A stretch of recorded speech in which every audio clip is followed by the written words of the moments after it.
ഒരു ടെസ്റ്റ് മത്സരം ജയിക്കാൻ 20 വിക്കറ്റുകൾ നിങ്ങൾ പോക്കറ്റിലാക്കണം. നിങ്ങൾക്ക് ചിലപ്പോൾ സ്കോർ ചെയ്യാൻ കഴിഞ്ഞെന്നിരിക്കാം, പക്ഷേ ആ മത്സരത്തിൽ വിജയിക്കുമെന്ന് ഒരു ഉറപ്പും പറയാനാകില്ല. എന്നാൽ 2 ഇന്നിംഗ്സിലും മുഴുവൻ ബാറ്റർമാരെയും കൂടാരം കയറ്റി നോക്കൂ, വിജയം ഉറപ്പാണ്. ഹെഡിംഗ്ലിയിലെ പരാജയത്തിന് ശേഷം ഒരു ടെസ്റ്റ് മത്സരത്തിൽ വിക്കറ്റുകൾക്ക് എത്ര പ്രാധാന്യമുണ്ടെന്ന് പറഞ്ഞു വെക്കുകയായിരുന്നു ഇന്ത്യൻ കോച്ച് ഗൗതം ഗംഭീർ. ഹെഡിംഗ്ലിയിൽ പിറന്ന റെക്കോർഡുകൾ പലതും ഗംഭീർ പറഞ്ഞ വസ്തുതയെ ശരിവച്ചു. 371 റൺസ് എന്ന വലിയ വിജയലക്ഷ്യം ഉയർത്തിയിട്ടും ലീഡ്സിൽ ഇംഗ്ലീഷ് സംഘത്തിന് മുന്നിൽ വീഴാനായിരുന്നു ഇന്ത്യയുടെ വിധി. ടെസ്റ്റ് ക്രിക്കറ്റിൽ ഇംഗ്ലണ്ടിന്റെ ഏറ്റവും ഉയർന്ന 2ാമത്തെ റൺ ചേസാണ് ഹെഡിംഗ്ലിയിൽ അരങ്ങേറിയത്. ക്രിക്കറ്റ് ചരിത്രത്തിൽ ഇംഗ്ലണ്ട് നടത്തിയ ഏറ്റവും വലിയ റൺ ചേസും ഇന്ത്യക്കെതിരെയായിരുന്നു, അതും ബാസ്ബോൾ എറയിൽ തന്നെ. 2022 എഡ്ബാസ്റ്റണിൽ ഇന്ത്യ ഉയർത്തിയ 378 റൺസാണ് ഇംഗ്ലീഷ് സംഘം പിന്തുടർന്ന് ജയിച്ചത്. ഹെഡിംഗ്ലിയിൽ 2 ഇന്നിംഗ്സിലുമായി 835 റൺസാണ് ഇന്ത്യ സ്കോർ ചെയ്തത്. ഒരു ടെസ്റ്റ് മത്സരത്തിൽ തോൽക്കുന്ന ടീം സ്കോർ ചെയ്യുന്ന ഏറ്റവും ഉയർന്ന 4ാമത്തെ സ്കോർ. ജസ്പ്രീത് ബുംറ ഇല്ലെങ്കിൽ ടീം ഇന്ത്യയില്ലെന്നാണ് കുറച്ചു കാലമായി ഇന്ത്യൻ സെലക്ടർമാർ നേരിടുന്ന ഏറ്റവും വലിയ ചോദ്യങ്ങളിൽ ഒന്ന് ഇതാണ്. ബുംറയെ മാത്രം ആശ്രയിച്ച് എത്ര കാലമാണ് ഈ ബോളിംഗ് ഡിപ്പാർട്ട്മെന്റ് മുന്നോട്ട് പോവുക? അയാളെപ്പോലെ നമുക്ക് കണ്ണുമടച്ച് വിശ്വസിക്കാൻ കഴിയുന്ന എത്ര പേരുണ്ട് ടീമിൽ? ചോദ്യങ്ങൾ ഇങ്ങനെ നീണ്ടു പോകുന്നു. ക്രിക്കറ്റ് ഹിസ്റ്ററിയിലെ ഇതിഹാസ ബോളർമാർക്കൊപ്പം ഇപ്പോൾ തന്നെ ബുംറയുടെ പേര് എഴുതി ചേർക്കുന്നവരുണ്ട്. അത്ഭുതപ്പെടുത്തുന്ന അയാളുടെ കരിയറും കണക്കുകളുമൊക്കെ അതിനെ ശരിവെക്കുന്നുണ്ട്.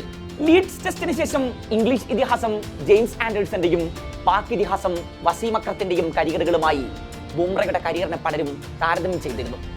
46 ടെസ്റ്റ് മത്സരങ്ങൾ പൂർത്തിയാകുമ്പോൾ 210 വിക്കറ്റുകളാണ് ബുംറയുടെ അക്കൗണ്ടിലുള്ളത്. ഇത്രയും മത്സരങ്ങൾ കൊണ്ട് വസീം അക്രം 183 വിക്കറ്റും ആൻഡേഴ്സൺ 156 വിക്കറ്റുമാണ് പോക്കറ്റിലാക്കിയത്. ബുംറയുടെ ബോളിംഗ് ആവറേജ് അതിലേറെ അതിശയിപ്പിക്കുന്നതാണ്. 19.6 ശരാശരിയിലാണ് ബുംറ ടെസ്റ്റിൽ ഇതുവരെ പന്തെറിഞ്ഞത്. അക്രം 23.59 ആവറേജിലും ആൻഡേഴ്സൺ 34.81 ആവറേജിലുമാണ് 45 മത്സരങ്ങൾ പൂർത്തിയാകുമ്പോൾ പന്തെറിഞ്ഞത്. ഐതിഹാസികമായ ഒരു കളിക്കാലം ക്രിക്കറ്റ് ചരിത്രത്തിൽ അടയാളപ്പെടുത്തുമ്പോഴും പലപ്പോഴും തന്റെ ഒറ്റയാൾ പോരാട്ടം കൊണ്ട് ഒടുങ്ങിപ്പോകുന്ന ടെസ്റ്റ് സീരീസുകൾ പലതിനും ബുംറക്ക് സാക്ഷിയാകേണ്ടി വരുന്നുണ്ട്. മാസങ്ങൾക്ക് മുമ്പ് ഓസീസ് മണ്ണിൽ അരങ്ങേറിയ ബോർഡർ ഗവാസ്കർ ട്രോഫിയിൽ ഇന്ത്യ 3-1 പരമ്പര അടികറവെക്കുമ്പോൾ മാൻ ഓഫ് ദ സീരീസ് പുരസ്കാരം തേടിയെത്തിയത് ബുംറയെയാണ്. 5 മത്സരങ്ങളിൽ നിന്ന് 13.6 ആവറേജിൽ 32 വിക്കറ്റുകളാണ് അയാൾ ഓസീസ് മണ്ണിൽ പോക്കറ്റിലാക്കിയത്. ഇന്ത്യൻ നിരയിലെ വിക്കറ്റ് വേട്ടക്കാരിൽ 2ാമതുണ്ടായിരുന്ന സിറാജ് വീഴ്ത്തിയത് ആകെ 20 വിക്കറ്റുകൾ. ആ പരമ്പരയിൽ ബുംറയും ടീമിലെ മറ്റ് സീമർമാരും തമ്മിൽ ബോളിംഗ് ശരാശരിയിലുള്ള വ്യത്യാസം 21.76 ആയിരുന്നു എന്നോർക്കണം. പരമ്പരയിൽ പലപ്പോഴും അയാളുടെ തലയിൽ പ്രതീക്ഷയുടെ അമിതഭാരം അടിച്ചേൽപ്പിക്കേണ്ടി വന്നു കോച്ചിന്. മെൽബണിൽ ബുംറ എറിഞ്ഞത് 53.2 ഓവറാണ്. തന്റെ ടെസ്റ്റ് കരിയറിൽ ഒരു മത്സരത്തിൽ ബുംറ ഏറ്റവും കൂടുതൽ ഓവറുകൾ എറിഞ്ഞത് അന്നാണ്. സിഡ്നിയിൽ അയാൾ ഒടുക്കം പരിക്കിന്റെ പിടിയിലമർന്ന് മൈതാനം വിടുന്ന കാഴ്ചക്ക് ഗാലറി സാക്ഷിയായി. ബുംറ ഇല്ലായിരുന്നെങ്കിൽ ബോർഡർ ഗവാസ്കർ ട്രോഫി ഏകപക്ഷീയമായി പോയേനെ എന്ന് അന്ന് ഓസീസ് ഇതിഹാസം ഗ്ലെൻ മക്ഗ്രാത്ത് പറയുന്നുണ്ട്. കരിയർ സ്റ്റാറ്റ്സുകൾ വെച്ച് ക്രിക്കറ്റ് ഇതിഹാസം ഡൊണാൾഡ് ബ്രാഡ്മാനോടാണ് ആദം ഗിൽക്രിസ്റ്റ് ബുംറയെ താരതമ്യം ചെയ്തത്. ഇംഗ്ലണ്ടിനെതിരെ 3 ടെസ്റ്റ് പരമ്പരകളിലെ ബുംറ പന്തെറിയൂ എന്ന പ്രഖ്യാപനം നേരത്തെ തന്നെ കോച്ച് ഗൗതം ഗംഭീർ നടത്തിക്കഴിഞ്ഞു. എന്നാൽ ബുംറയെ മുഴുവൻ മത്സരങ്ങളിലും കളിപ്പിക്കണം എന്നാണ് സുനിൽ ഗവാസ്കർ കഴിഞ്ഞ ദിവസം പറഞ്ഞത്. അതിന് കാരണം എന്താണ് എന്ന് പറയേണ്ടതില്ലല്ലോ. അയാളിൽ നിന്നല്ലാതെ മറ്റൊരാളിൽ നിന്നും വലുതായൊന്നും പ്രതീക്ഷിക്കാനില്ല എന്നത് തന്നെ. ഹെഡിംഗ്ലിയിലെ അവസാന ദിനം ബുംറക്ക് വിക്കറ്റുകൾ ഒന്നും എടുക്കാനായിരുന്നില്ല. അതേസമയം നിർണായക വിക്കറ്റുകൾ പോക്കറ്റിലാക്കിയ പ്രസീദ് കൃഷ്ണയുടെയും ഷർദുൽ താക്കൂറിന്റെയും എക്കോണമികൾ നോക്കൂ. പ്രസീദ് 6.2 എക്കോണമിയിലാണ് പന്തെറിഞ്ഞത്, ഷർദുൽ 5.5 എക്കോണമിയിലും.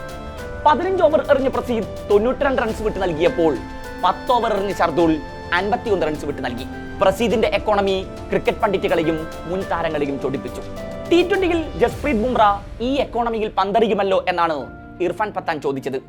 ബുംറയുള്ള 2 മത്സരങ്ങൾ, ബുംറ ഇല്ലാതെ 2 മത്സരങ്ങൾ. ഇംഗ്ലീഷ് മണ്ണിൽ ഇനി എല്ലാ പോരാട്ടങ്ങളും ഇന്ത്യക്ക് നിർണായകമാണ്. ബെഞ്ചിലെ മറ്റ് ബോളിംഗ് ഓപ്ഷനുകളെ പരീക്ഷിക്കാൻ കോച്ച് ഗൗതം ഗംഭീർ മുതിരുമോ എന്ന് കണ്ടറിയണം. ഹെഡിംഗ്ലിയിലെ 5 ദിവസവും കളിക്ക് മുമ്പും ഇടവേളകളിലുമൊക്കെ allrounder Nitish Kumar Reddy bowling coach മോണി മോർക്കറിനൊപ്പമായിരുന്നു. പരമ്പരയ്ക്ക് മുമ്പ് നിതീഷിന്റെ ബാറ്റിംഗ് എബിലിറ്റിയെ കുറിച്ച് നന്നായി അറിയാമായിരുന്നു എന്നും, എന്നാൽ അതിനേക്കാളേറെ പന്ത് കൊണ്ട് അയാളിൽ നിന്ന് പലതും പ്രതീക്ഷിക്കുന്നു എന്നുമായിരുന്നു മോർക്കലിന്റെ പ്രതികരണം. ടെസ്റ്റിൽ അരങ്ങേറ്റം കാത്തു നിൽക്കുന്ന അർഷദീപ് സിംഗും മറ്റ് സ്പിൻ ഓപ്ഷനുകളുമൊക്കെ മാറ്റി പരീക്ഷിക്കേണ്ടി വരും ഗംഭീറിന്. പാരമ്പര്യ സമ്പത്ത് അധികമില്ലാത്ത കളിക്കാർക്ക് ഒരല്പം കൂടി സമയം നൽകാൻ ദയവ് കാണിക്കണമെന്ന് പറയുന്നുണ്ട് ഇന്ത്യൻ കോച്ച്. ഹെഡിംഗ്ലിയിലെ പരാജയത്തിന് ശേഷം ഗംഭീർ പറഞ്ഞു വെച്ചത് ഇങ്ങനെ: ഇന്ത്യയുടെ ബോളിംഗ് അറ്റാക്ക് നോക്കൂ, പലർക്കും അനുഭവ സമ്പത്തിന്റെ അഭാവമുണ്ട്.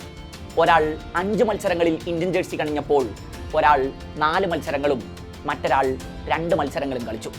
മറ്റൊരാൾ ഇനിയും അരങ്ങേറ്റം കുറിച്ചിട്ട് പോലുമില്ല. അവർക്ക് ഒരല്പം കൂടി സമയം നൽകൂ, തുടങ്ങിയിട്ടേ ഉള്ളൂ. ഇപ്പോൾ തന്നെ അവരെ വിലയിരുത്തുന്നത് എങ്ങനെ കാണും? ബുംറയും സിറാജും കഴിഞ്ഞാൽ അനുഭവ സമ്പത്തുള്ള ബോളർമാർ ഇന്ത്യൻ നിരയിൽ കുറവാണ്. അതുകൊണ്ട് പുതുമുഖങ്ങളെ പിന്തുണച്ചുകൊണ്ടിരിക്കുക. It's about building a pace battery that can serve India for a long time.